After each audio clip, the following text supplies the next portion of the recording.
Over the years, I've yet to see an operation get up and running without a high level of scrappiness. And knowing you for some time now, I'd put you in that category of super scrappy. I hope that's fair to say.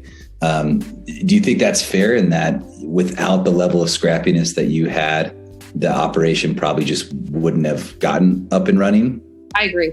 So when I was hired for my very first job, the guy that hired me said, you can teach skills. You can teach somebody, how to fill out a paperwork, but what you can't teach is fire. And I now look for fire because I know that it's either in somebody's DNA or it's not. And so as, we look for teammates or we look for, opportunities, it's like, am I partnered up with somebody who has fire? If you really design your business with your name and integrity and all those things behind it, which is not a lost art. It is the way that everybody's entrepreneurship started. I think it does have you approaching things very differently.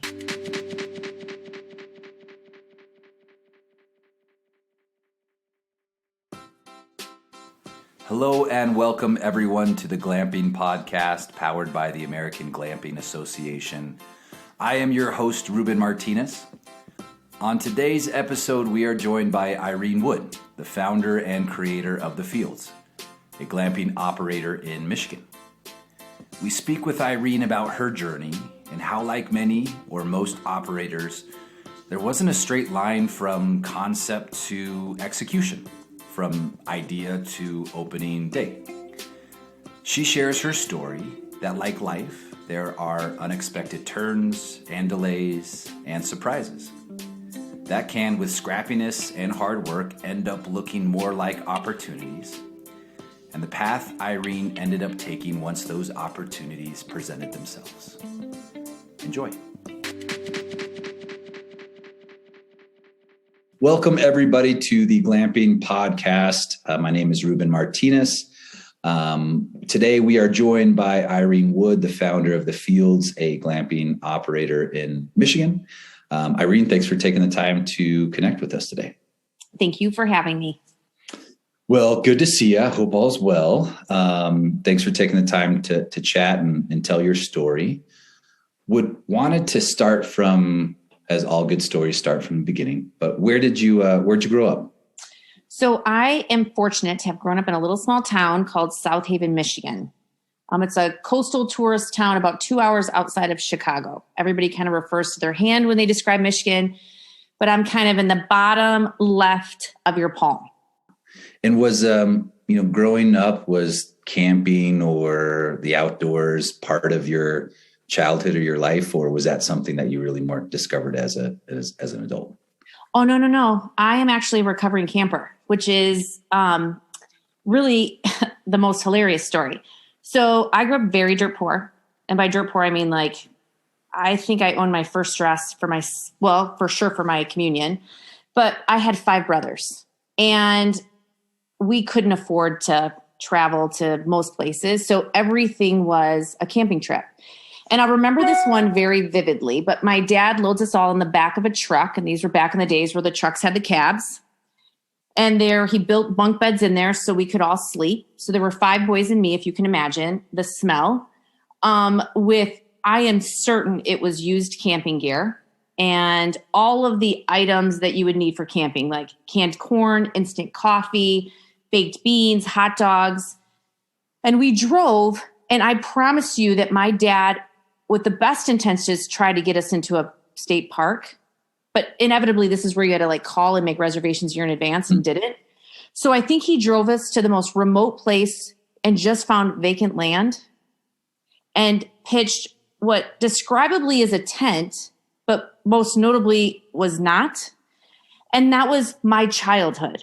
So I am a recovering camper because of 5 brothers who smelled like shoes all of the time, soaking wet, sleeping on those inflatable cool toys for our beds with crusty blankets and wet with animals everywhere. I actually hated it. So I didn't have a real strong love for camping and spent most of my 20s and 30s running away from it. Yeah, trying to avoid it at all costs. Oh, yeah, for sure.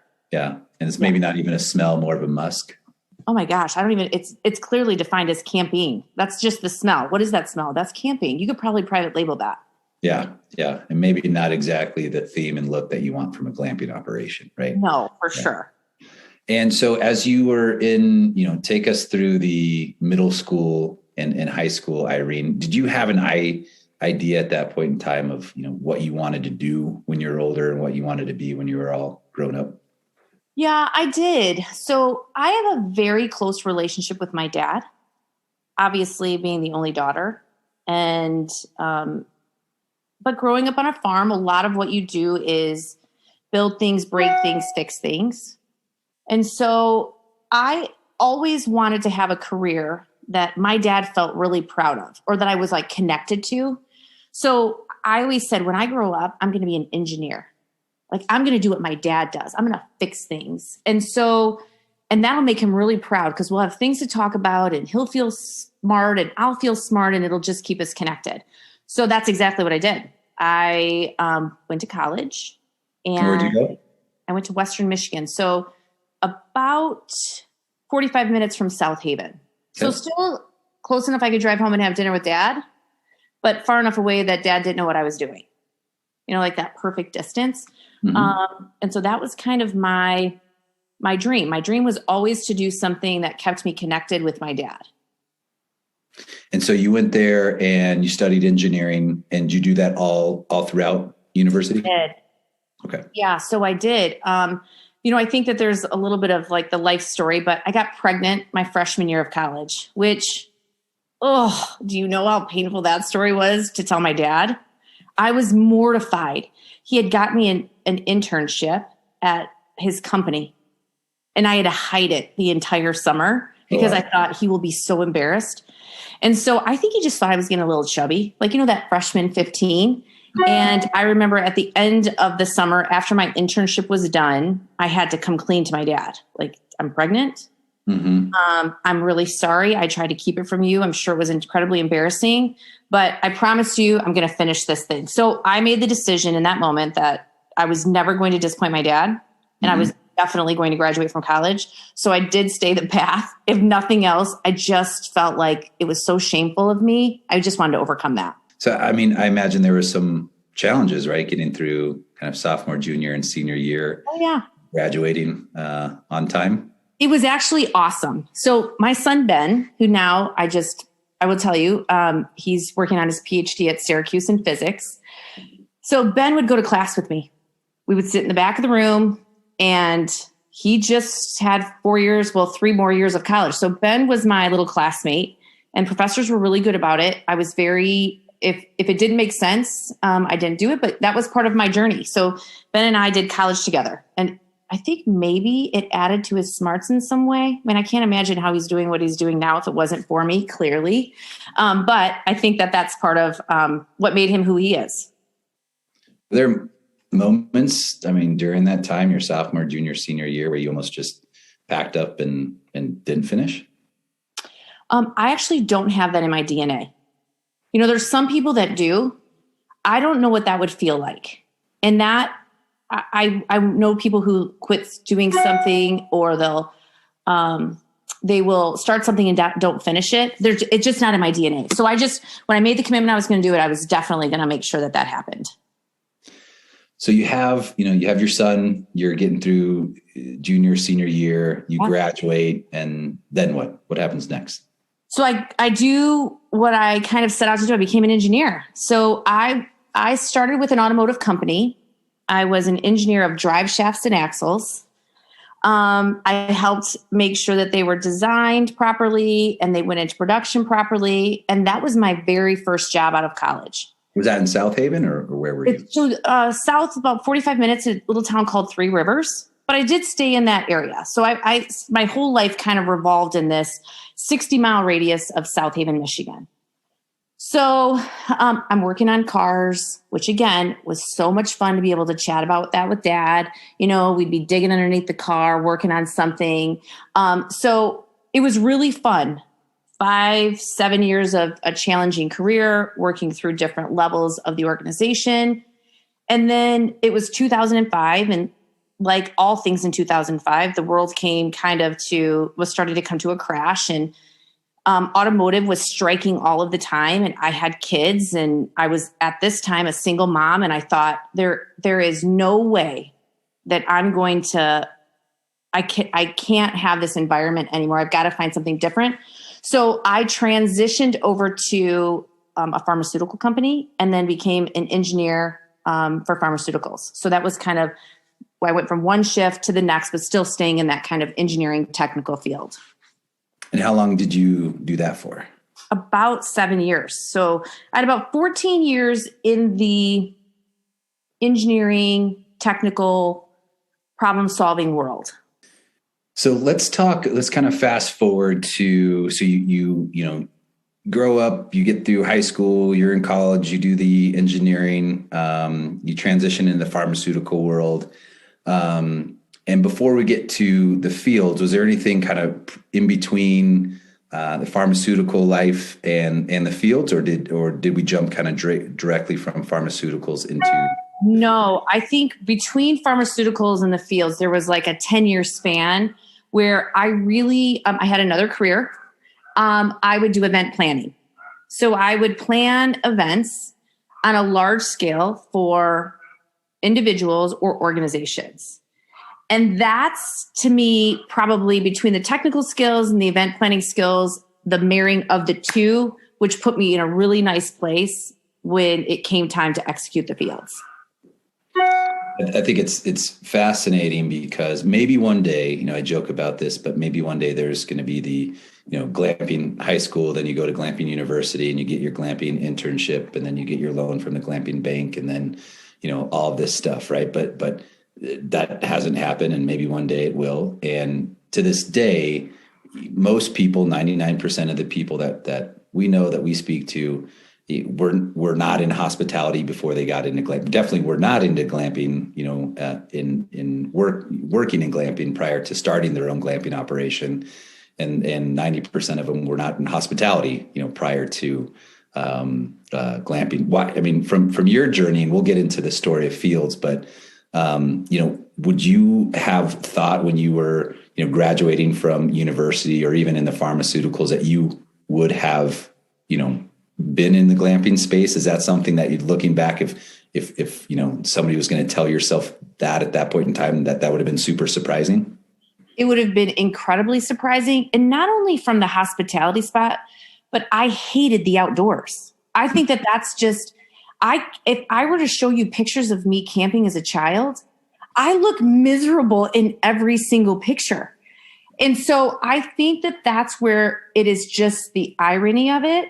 And also 20 years ago, when we were graduating from college, did this even exist? Did you even have, it was the oxymoron of camping could actually be elevated, because the type of camping that we did, mm-hmm. What are you elevating it to? Instead of canned beans or maybe cooking a steak over the grill. So I think you couldn't even imagine it because it wasn't even happening. So yeah, it's just, and for me particularly, the irony of it all is probably where I sit the best, where I'm like, I would have put $100 million that this would not have been my career. Yeah. Almost if you were to go back in time and tell yourself where you are now, the look on your face, right? Yeah, I'd been like, hell no way, not doing it. I would have went kicking and screaming the whole way. So let's go to the foundation of the idea, that the actual idea itself of the fields. Can you walk us through where you were and when was it that this first idea of the fields had, really come into your mindset, into your brain? Was this where were you? Where did the idea come from? And was it more of a long-winded idea? Was it more of a lightning bolt? Kind of, what was that like? So I had a combination of like a trickle, and then it was a lightning bolt. So like we mentioned, I had kids very early on. And I was at the spot where all of my kids were leaving the nest, and it was time for me to kind of go back to work. Just more because I'm a worker and less because it was a decision. So I was in a position to be able to choose whatever it was that I was going to do next. And simultaneously, I happened to be in a spot where my dad's farm was for sale in Michigan. My brothers, jerks of them, all passed on the opportunity to kind of carry on the legacy. And my dad had this like just such disappointment. I think he had, when you're a farmer and you're connected to your land, you have this dream that your boys are going to carry this legacy on, and in the same way that you did it. It's this vision of grandeur. And I think it was heartbreaking to my dad. So this is literally how that call goes. Hey, Irene, I spoke to all your brothers and I'm selling the farm, and they all passed. I offered it to them for X dollars. It was like the silliest amount of money because he wanted to just stay in the family. Mm-hmm. And I go, well, why, Dad, why didn't you call me? I would have bought the farm. And he was like, what are you going to do with the farm? Yeah, I was going to ask. I mean, you were the last one he called? Yeah, and I'm the middle child. Like, I'm the middle child, right? It's not like there's, I was the youngest. So I was like, hey, why didn't you call me? And if nothing else, I looked at it as an investment because at the time I had a 27-year-old brother, and he had set the number. Mm-hmm. My dad wanted everybody to be able to afford to be able to do it if they wanted to. Right. So I was like, I'll buy the farm, literally in that call. And he goes, Irene, what are you going to do with this farm? And you have to talk to your husband, like that he would make the decision. So I'm like, all right, give me 5 minutes. I'll call you right back. So I call my husband. I go, we just bought our family farm. He's like, what? And so in that moment, I call my dad back. I'm like, Dad, we'll buy the farm. We buy the farm. And when I told him we were doing it, I said, but you can't be frustrated with what I do with it. Like, I'm not going to farm hogs and corn and soybeans. I just didn't feel connected to that. And so shortly thereafter, he moves. We move into the farm, and there was a barn on the property that needed renovating. And it was 1880s, and I wanted to preserve it, but the bids that were coming in were incredible. So I told my husband, Carrie, I was like, babe, do you think that we can rent it on VRBO, and we'll take the proceeds from this year and that'll pay for the barn rental? So we do, begrudgingly, and it killed it. It was sold out every day. Was that your idea? Even, I mean, when you were on the phone with your dad and you said, yeah, I've got it. We're going to buy it. Did you at that point in time know that you were going to take this first step to rent the barn on VRBO, or was it more of I just want it no matter what, and I'll figure out what happens? I just want it no matter what, and I'll figure it out. So then renting, I noticed everybody, now mind you, I'm a mile from Lake Michigan, and people were choosing my location over being on the beach. I mean, Lake Michigan is the most incredible piece of the world. And so my husband's like, I just am not understanding this. Why would people, if given the option to sit and look at the beach, choose to be on your farm? And I was like, oh, it's because it's very nostalgic. And it's scratching an itch of space and fresh air and all the things that we miss without the noise and the hustle and bustle of a beach. At the exact same time, while the house is being rented, we go out to Big Sky and stay at collective retreats. So the house is rented. We go to collective retreats. We stay at the property, and I open the tent, and I'm looking out at a pine tree. And I was like, oh, this is the same pine tree that we have in Michigan. And I'm watching the service there, and I'm looking at how things are operating. And I was like, oh, I think I could do this. Like, this would be so much fun for me. So Did you go to that trip before knowing that, hey, this property could eventually, I'm doing research, or was it just a pure vacation? Pure vacation. Okay. So we're on vacation, pure vacation. And this is where the story, in my view, this is where it hits the lightning bolt speed. I'm writing it all on the back of a napkin, and I come back home and I'm like, I think I could financially do this. And I feel like it could be less risky because if nobody shows up, at least I can make revenue on the farm land. Like we have a farm and it has, land, and we have produce and we can sell it. So I was covering the cost of the build out with a 10-year projection on the sale of blueberries. Mm-hmm. That was like a quick financial decision. Like, okay, I can cover costs. All right, now what is it going to cost for me to do this? And how am I going to do it? And at the time, I had a friend. Well, first, I didn't want to do it. So I call Joe and I leave messages and pretend like we have mutual friends. And I'm trying to we have third party connections. And I'm like, hey, my name's Irene Wood. Leaving you a message. We have a mutual friend. I have this piece of property. Just would love to pick your brain. Didn't hear back. Hi, my name's Irene Wood. I stayed at your property. Would love to give you feedback. Didn't hear back. And then I thought, what am I doing waiting for somebody to tell me how to do this? Like, so the goal with that was you were trying to reach out to operators and get some help or get some perspective or kind of anything. Yeah, I think I was looking for them to just say, hey, if you'll build it, I'll run it. I'll have so much joy just running it. You know how to build it. Just here's some land, you build it, and I'll just run it for you. So really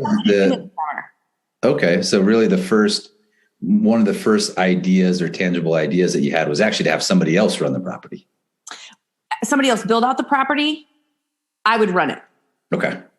So I felt like I knew how to operate it in the way that I knew how I wanted the service from check-in to checkout to go, the stay in the room, the experience of communication, the level of service to be.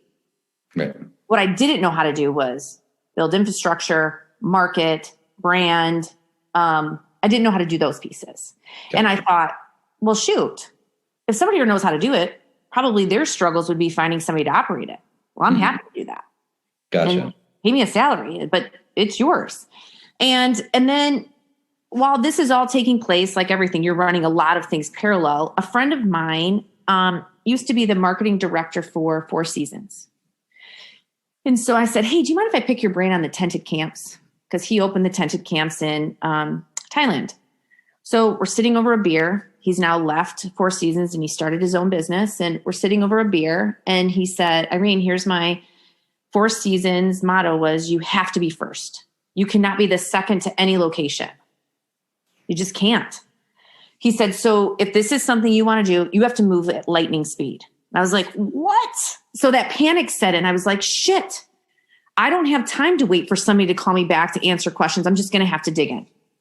So I contacted the township and found out that, in fact, on my farmland, I couldn't even do it if I wanted to. I had to find land that was zoned accordingly for this type of business. So I bought land less than 2 miles away from my farmhouse where I could do exactly what I wanted to do. And I found it within probably 3 or 4 weeks, bought it, and then, kind of did those. That was like lightning speed fast in my mind. So I had the idea in July. I went out July 5th because it's my husband and I anniversary. I bought the land by September. Okay. So I don't really wait very long for answers. And when you were purchasing the land, did you have a plan, or was a plan to purchase the land and then create the plan? Yeah, this is like, I have no idea who allowed me to do this. I really don't. For whoever said, go and start a glamping business, or any business for that matter, but this one particularly, somebody should have stopped me probably at go, because I had no idea what the hell I was doing. Mm-hmm. So I did know to contact the township, thank God, because that allowed me to then take the next bite, which was buy land that would be suitable for it. Mm-hmm. So I close on the land and then meet with the state of Michigan, because they had to give me their approvals because it had never been done in the state before. And they didn't know how to code me, and they didn't know all the licensing and permitting that would be required. And when they didn't return phone calls, I would drive and sit in the office. I was pretty persistent and resilient because one of those ways that you do something is time is money. And I just knew, I had taken a loan against my family farm to do this business. Mm-hmm. And I thought to myself, again, there was no way I was going to lose my family farm, right, or somebody else not responding to a phone call. So I had no idea what I was doing. So I bought the land before any plans, any thought of costs, anything. Crazy. So you get to the point where you have purchased the land. Yeah.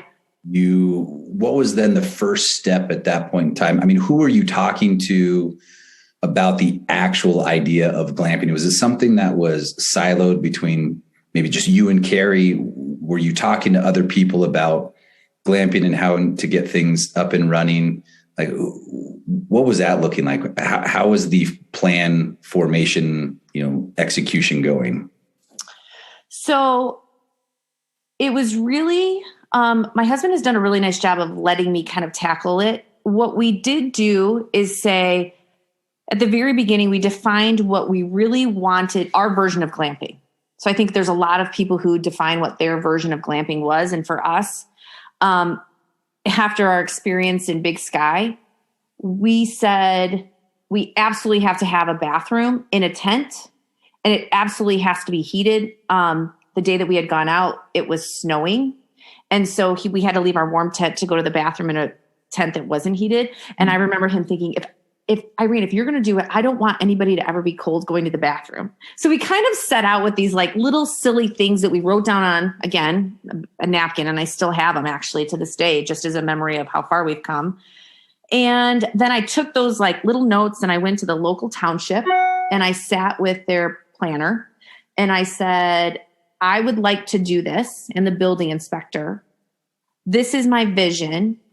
This is what it looks like in the landscape, meaning in other states. How can we do this here? And so they quickly passed me off to the state.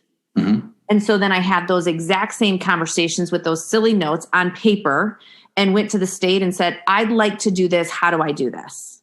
Mm-hmm. And then they would push me down to the county. And then because nobody had a rule of how to do it, I made sure that very quickly, because I wanted to break ground as soon as possible, that the 3 township, county, and state were in meetings to make decisions. And I was like, we can't leave the room until a decision is made. Mm-hmm. Or you have to put me for a hearing and you have to vote on the decision the next time. Because again, time is money. Mm-hmm. How long did that take? So this is the part of panic. So I submit my plans December, right? Because by the time you have everybody's met and they were kind of like, these are your conditions. And then you have a survey come out and a civil engineer come out, look at the land, the topography. And then the state tells them how to build septic fields and bring electric in. So the plans were submitted December. But some of these townships don't vote or meet even but once a month. They're rural. Mm-hmm. And so they have to post it in the newspaper. Then they have to post it to their like community. And they said, Irene, your hearing date is March 29th. Oh, wow. I was like, what? Like, I'm opening next year. Like, I have to. Like, that's how the math works. Mm-hmm. And they were like, yeah, everybody. Bob's on vacation. He's in Florida.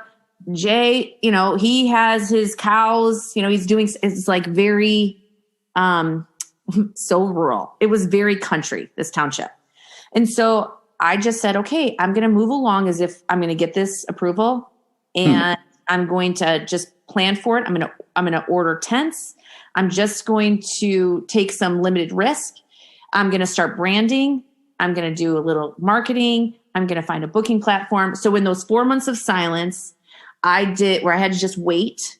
What I did was I stacked up subs, I stacked up marketing, advertising, things that I could work in silence with. So that way, when March 29th hit, if I got approval, construction trucks were going in April 1st. Okay. And what happened in March? I got approved and construction shows up on April 1st. I imagine there was maybe some sleepless nights or some anxious moments between December and March? Or did you just kind of completely tuck it up? No, there is, because you buy land thinking you're going to get the approval. But what if you don't? You move forward as if, you're paying for surveys and civil engineers and licensing and permitting. So by the time you even get to the spot where you're standing in front of a township, you probably have $20,000 in prints, licensing fees, setting aside the cost of carrying land. Mm-hmm. So that's just sunk cost. If you don't get it, it's like, oh, that's stunk. And for most people who are starting, $20,000 investment for maybe something that doesn't happen is a lot of money. Yeah. It's a lot of money. And so I just remember thinking, I'm crossing my fingers. This could be terrible if I don't get this. But worst come to worst, it'll take me 11 years to pay it back now because I can sell blueberries for the 11th year to pay back this, you know. And so I just kept thinking, what's the worst thing that happens? Yeah. You're using basically blueberries as leverage. Correct. And so I heard you say earlier too, I mean, a thought that crossed my mind is obviously the relationship with your dad is really important. And you're in this no man's land between December and March, and you're, taking out a loan against the farm, which is your dad's farm. Yep. And how important that relationship is, with your dad. I'm sure that thought crossed your mind of the risk that you're taking that could ultimately disappoint your dad, right? Oh, for sure. For sure. And, my husband is, he runs his own business and he's very successful. There was also this part that didn't want to make business decisions that were foolish because I didn't want this endeavor to negatively affect a marriage. I think that that's the part that I didn't realize. I would say, not that I want to jump to year one lesson, but that what a business does to family life in a marriage, like started one. Because I think that that's a really important part that, again, had somebody told me before I started, what does it look like to this? I think that I would have maybe not taken a pause, but gone, wow, I didn't realize the emotional dynamics that were going to be at play. Well, then I imagine too, I mean, this is something that is definitely in left field. This is something that wasn't, a business that you had done prior. So it's almost, you jump into something like this. If it doesn't work, it's hard to then try and jump and do something else, right? Because you've almost lost some credit, right? Any partner in that scenario, hey, I'm going to go do this. I'm going to jump into it. It causes the stress. It doesn't work out. Now you want to rebound and try and do something else. That has to be taken into consideration of where do I move on from this if it doesn't work? Yeah. And, there's not a lot of, one of the things that I know that you talk about a ton is financial resources. I mean, it's not like there's a bank that's looking at your business plan going, I think I'm going to give her some extra money because I can see around a corner and she's going to need some additional funds to carry X. Mm-hmm. The bank was a loan on a farmhouse, right? And it had a max that I could get from it. And that was it. There's no bank that's going to give you a loan just because you have an interesting business plan. There's just not a lot. There weren't a lot of proven models. Okay. So you go from December to March, you have everybody stacked up, everybody's spring loaded, you get the approvals and you open up on time? I did. What was that first month look like? So we break ground in April and this land was vacant land with no water, electricity, sewer, and buildings, auxiliary buildings that was required. So we had to, in summary, build a bathhouse, even though we were never going to use it. We had to put in a city sewer line, but we have no city, so it tied to a septic field. Electricity, which there was no electricity, and we're 600 yards from the road. So we had to bring in telephone poles and we were hit with the wettest spring on record for the state of Michigan. Of course. The anxiety and we were opening to media, which I don't know who signed up for that idea, June 22nd. Okay. We made the June 22nd deadline. Power wasn't even brought to the building until June 15th. So I break ground April 6th. We work with no power, generators on backs of trucks. Because, there's power tools now.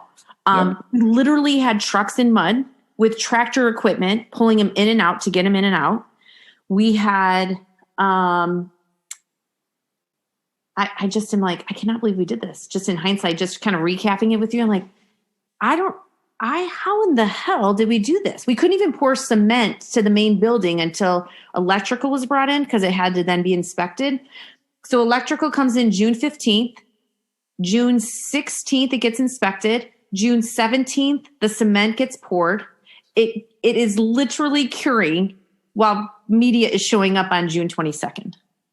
And you're the project manager here, obviously. I mean, you're the owner, operator, creator, project manager. Did you bring in anybody else at this point to kind of help with that planning and day to day, or was it you, or what did that look like? Me. So you're doing everything from A to Z. Yeah. I mean, I had a contractor who I hired to build the building, right? And I had an excavation contractor who was in charge of all of the infrastructure. And then I had a very close connection with the state to say, Irene, all right, when you get to this spot and this happens, call me and we'll send an inspector out. Yeah. So everybody kind of knew the timeline. And as long as we were meeting our goals of, all right, electric is brought to the building on June 15th. On June 15th, it's like, hey, Lyle, who's our state electrical inspector, we've got approval. Can I have you here tomorrow morning at 8 a.m.? Please. Because we want to pour cement at 9. I mean, that was like how tight the timeline was. Right. And I think there is a difference of people. So there are some people that sit on their heels and just, they'll say like, oh, well, the inspector didn't show, or I'm waiting to hear back from the electrical company. I haven't heard anything. I took a very active approach. I was an advocate for my money.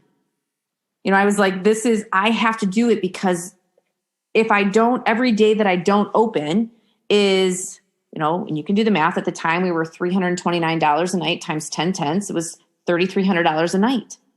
I was like, I've got to open. And then $3,300 a night for guests that you've already marketed to that you are opening, who you would have to call and cancel for. I was never going to do that. Yeah. I would have thrown up in my mouth before doing that. I mean, I just couldn't. That is insufferable.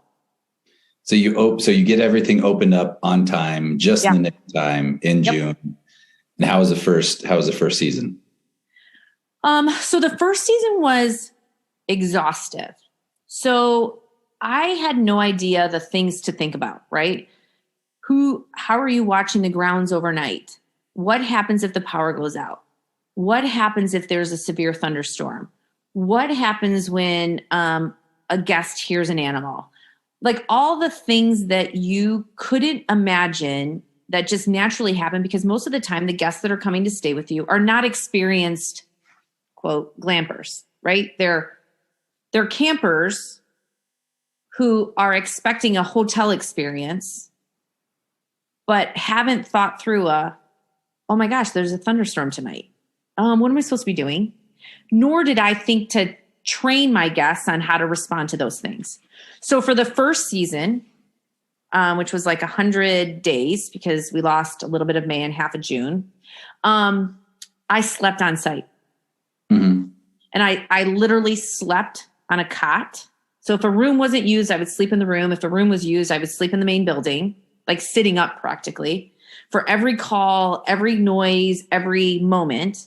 And then guests would wake up and have their coffee and their experience. And then I remember thinking, while they're off the property, I'm going to take a nap. So I literally lived on site for the preservation of the guest experience, for fear that something would happen and they would be afraid or scared, or they wouldn't know what to do. And I just held that standard. And for those that are listening now, walk us through what the season 1 fields look like. You know, talk to us about the tents, you know, how many units, just so people can get a visualization. I'm sure they'll pop over the website, but what did the season 1 fields glamping operation look like? So it was strictly 10 tents with a screened, I'll call it bathhouse. It was 2 bathrooms enclosed and a screened building that had like a sink, like a shared refrigerator, and just outdoor furniture. So it was very primitive. I mean, it was very basic. And what were you charging? What was your occupancy through the first season? So I was very strategic with occupancy. So I would only open up additional dates once the other dates were sold out. So I would close the calendar, and if Friday and Saturday were sold out, I'd open Sunday, Monday. And then if Sunday, Monday sold out, I would open up Tuesday, Wednesday. The first season, I had 88% occupancy. That's great. And I ran it till October 31st. And I only had to cancel 2 days. It was 2 days of gale force winds in October with like 90 mile an hour winds. Mm-hmm. I just was like, I think it won't be enjoyable for you. You're welcome to come and I'll sit here with you, but I'm also willing to give you your money back.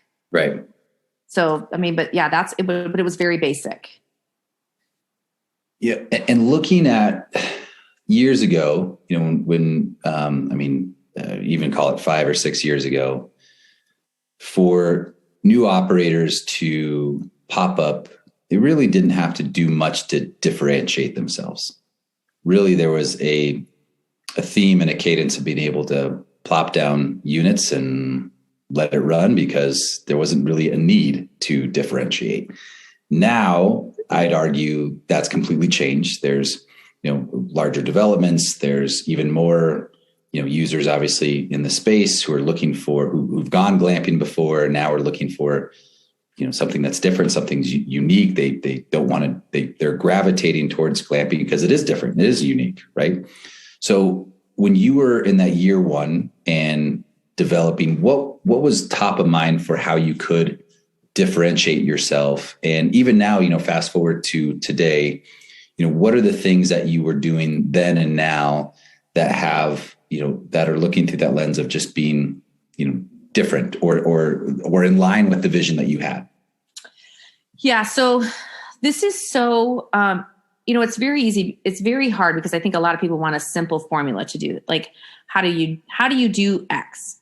And for me, what drove my decisions was in every area where a guest felt wanting more or felt lacking something, or I found myself making excuses for something, those became priorities to fix. So I'll use this as an example. The first year, that main building was screened, and it worked fine because guests could go out to dinner, they could go to a movie, they could go to a winery, they could have a full day of activities. But when they came home, and by home, I mean back to the fields, they would just retreat back to their tent, right? Which was warm.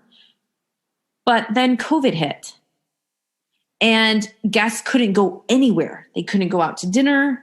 And yet I was still holding their money and asking them to pay for an experience.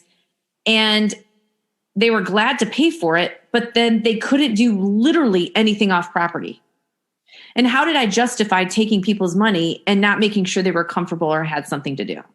So that's where, particularly in 2020, that screen building had to become walled, because I had to keep guests warm because I was holding on to their time longer. And then with holding on to their time longer, you're watching them twiddle their thumb. They're like, well, I can go walk the beach, but none of the wineries are open. None of the breweries are open. None of the restaurants are open. So we're like, okay, now we have to bring dinner to them. Then it was like, well, what are they doing when they're here? Well, they can walk down and they can fish the river and they can sit by the river, but that's not enough. Read books, bike into town. So, which is why we added that spa piece. So for me, it wasn't the way that I think that we differentiate is it was never a play for wealth. There was never a play for wealth. It wasn't like, I need to get the most tents in here and maximize this land as a developer. Mine was, I have to preserve a guest experience, because the reality is I'm only going to have, now I have 19 tents, and I'm building a business around 19 tents. And how do I make sure that it has longevity? It has longevity because guests feel connected to us, because they know that if they have a free weekend or free 2 days, they're like, I know what that feeling feels like when I go to the fields. I have 2 free days. It's reasonable, it's affordable, and it's drivable. I'm going to go. which is why we see weekday sellouts, right? Because it's a 2-hour drive. We're known as a very kind, hospitable, approachable, but also connected operator. And I think that was our differentiator, just by doing what we do naturally. When you think about your business today, what keeps you up at night and what makes you jump out of bed with excitement in the morning? So I think that anybody that would tackle operating anything, a business, the joy that our team gets from guests seeing kind of the unexpected with us, the over top, the juxtaposition of, we always say like silver on a flannel in the woods, the unexpected. They're like, wow, I haven't felt this feeling since I was a child, is what has my creative juices going all the time. What keeps me doing it is that actually is my juice. Like, I clearly am a person that seeks approval, right? We talked about my relationship with my dad, and whatever that is, whatever flaw that sits inside of me may also be a strength. What I think about it is what has me wanting to go over the top for all of my guests, because service is an absolute immediate gratification. You do something well and your guests will tell you. You do something terrible and they will tell you. So I think for me, it's an immediate gratification for the hard work that you do, which I love. What keeps me up at night, the first year, there was a lot of it because there was a ton of unknown. I feel like entering year 4, the sleepless nights have diminished. We now have somebody that is on property. We've added that to our expenses, right? It's on site, so I don't have to be the one that's sleeping on the property. I always worry with every single guest that a teammate misses something special. So for me, when like right now we're going in reviews of all of our assets that we have for our teammates, so that if Irene isn't on property, could every single person replicate the field experience and the field service standards? And so those are the things like, did somebody remember it's their 25th anniversary and there's their bottle of champagne in the room? Oh my gosh, did everybody, like today I was on a call for a bride who has a surprise for her husband. And before we get on a call, I'm like, everybody just remember it's a surprise. So we're not to talk about that aspect of it. Because I feel like that is our differentiator. And how do we preserve and protect it? With always being present and intentional to every single guest and every single experience. And we're starting to get to where we get 6,000 guests a season. That's a lot of work. So what keeps me up is missing something. Like missing a single detail for a guest experience is what keeps me up. But knowing when the joy of delivery is what keeps me going.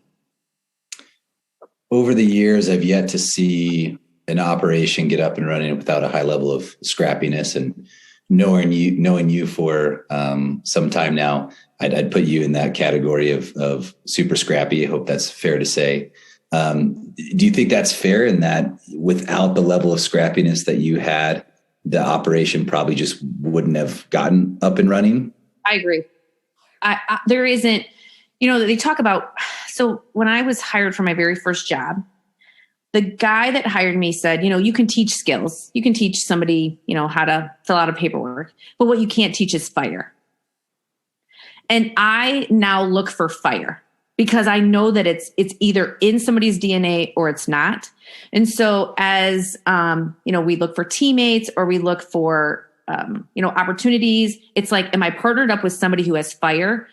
Because there were so many times, and I promise you, I couldn't count on hands and feet, where it would have been very easy for me to chalk it up with, I didn't know, and blame it on somebody else. Like blame it on a contractor who missed. I had $130,000 sewer miss on a bid. This isn't like a $13, $130,000. And I could have been like, can't do it but it wasn't my fault. It was this guy's fault. Mm-hmm. But I think if you really design your business with your name and integrity and all those things behind it, which is not a lost art, it is the way that everybody's entrepreneurship started. I think it does have you approaching things very differently. I mean, the fields, I remember Irene, the fields was Irene year 1 and part of year 2. And then I remember at some point the business grew larger than me. And I kept thinking, oh, this is that moment where the fields is now so big it's disconnected from me. But up until it wasn't, it was. And everything that I did was reflective of my name. You have to be scrappy.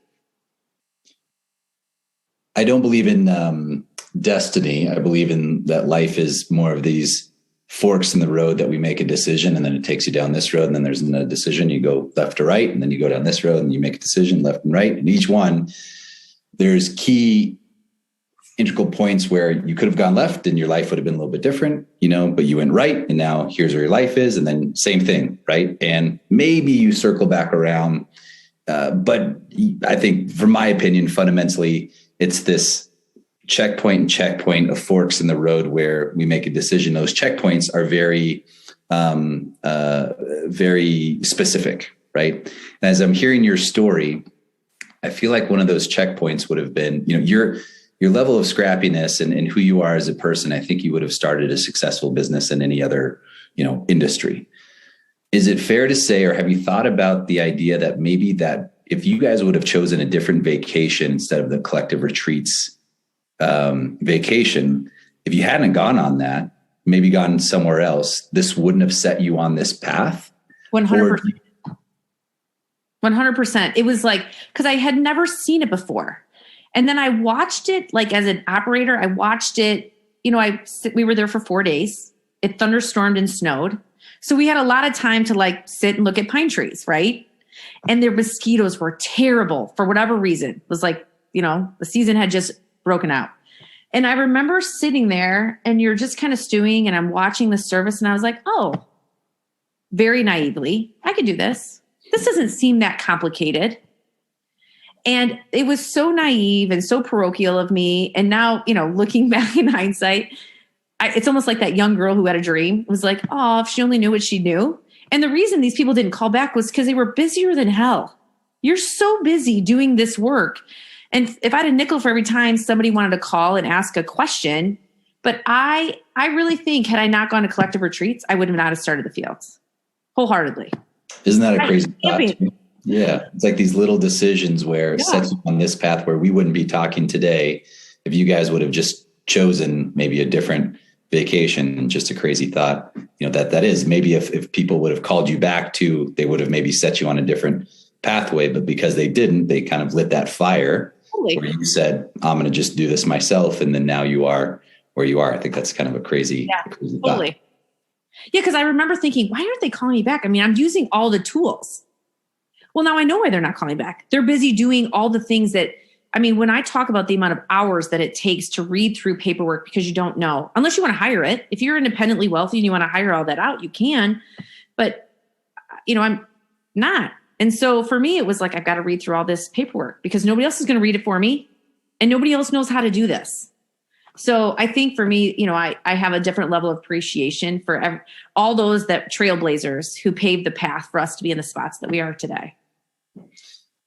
So what is the fields today and what is the fields of tomorrow? What's next? Again, kind of you have all these little tidbits and stories that kind of lead up to something, but there's something that burns in my mind. So I waited tables probably like everybody through college. And I remember my boss was like, if you're a shitty waitress, you're going to be a shitty doctor. Okay. And because everybody would say, well, he's like, you're not coming in on time. And they're like, I got bigger things. I'm going to be a doctor when I grow up. And he's like, listen, if you're a shitty waitress, you're going to be a shitty doctor. You're going to be a shitty husband. You're going to be a shitty, all these things. Mm-hmm. And so I remember in those lessons that he would always like drip, that he would always say, before you take on something else, be really good at what you do. Just be really good and take those skills and then add it on to the next thing.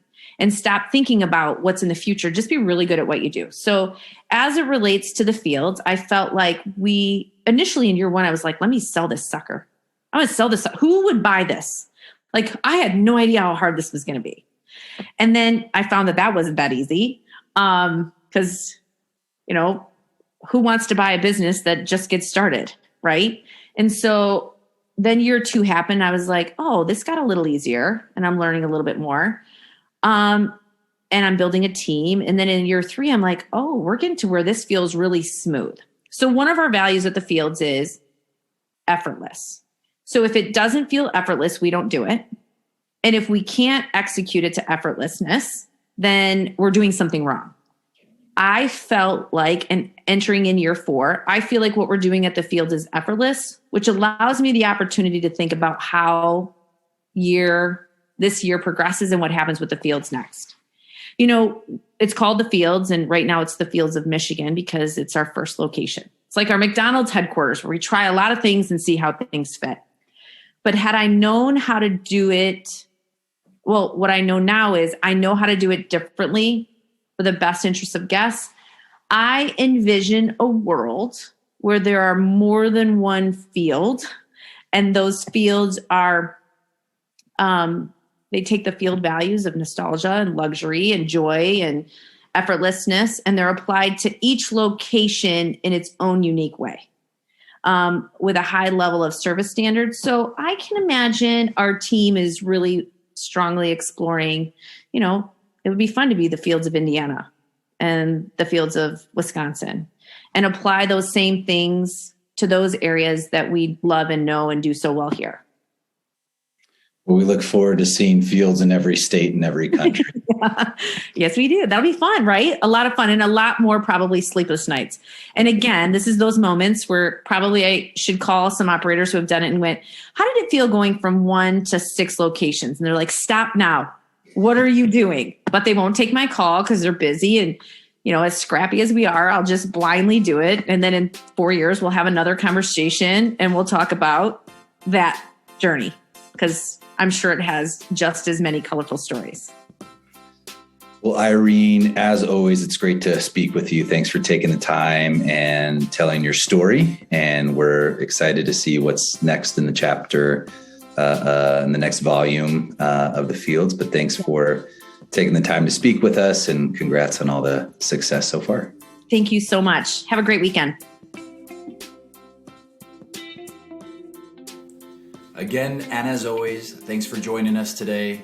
For more information about the American Glamping Association, please visit americanglampingassociation.net or feel free to reach out to info@americanglampingassociation.net. Until next time.